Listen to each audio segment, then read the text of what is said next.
Now, folks, the rift tonight. Joe Biden's economy going from bad to worse. It's not just high inflation and falling worker wages.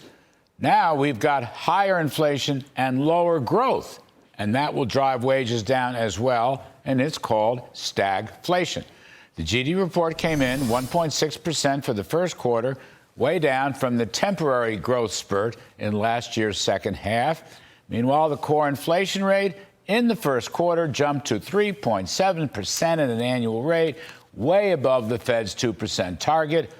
Now, inside the report, consumer spending slowed, capital investment slowed, inventories slumped, the trade deficit widened. So, what is Joe Biden's answer on the campaign trail? Spend more, tax more, regulate more. And that is a perfect policy storm for continued stagflation, meaning even weaker growth and higher inflation. Joe Biden's crowing over his intention to let all the successful Trump tax cuts expire. As is always the case with President Biden, his economic statements are completely counterfactual. Now, I've gone over this ground so many times, but distinguished economist Larry Lindsay is writing that people making less than $200,000 had an average tax cut of 5.5% under Trump. Now, that's a bigger number than the 3.9% tax cut for those making over $200,000. Real weekly earnings during the Trump years rose 7.7% from the end of 2016 to the end of 2020. Now, these are average families. These are typical working folks. They are not rich people, and they enjoyed a virtual boom under Mr. Donald Trump.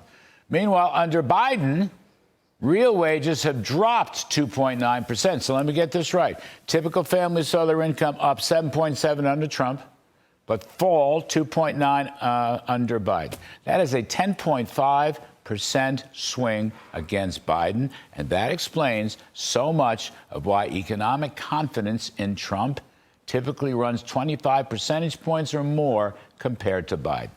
Meanwhile, the key measure of inequality, now stay with me on this, it's called the Gini coefficient. That's most widely used for inequality. It declined significantly under Trump. He was the first president in 4 decades to leave office with a lower Gini than when he entered. That means inequality fell during the Trump years. That is part and parcel why middle and lower income people had the biggest gains from the Trump tax cut, no matter what Joe Biden untruths he may be spewing on the campaign trail. Meanwhile, Biden has increased regulatory costs by $1.4 trillion, which is strangling small business. And by the way, it's killing electricity and other sources of power necessary to underpin economic growth. Plus, Biden continues to spend his keister off, and Democratic economist Jason Furman, an honest man, has pointed out that the $500 billion or more cost of Joe Biden's plans to cancel student loans will increase inflation and increase interest rates. That includes increasing higher mortgage rates as well. Basically, Bidenomics is trying to temporarily boost consumer demand while strangling the business supply of goods and services. That is a stagflation scenario or worse. Mr. Biden says he'll permanently expire the Trump tax cuts, but voters are suggesting they will permanently retire Biden. Expire and retire. I have to think about that.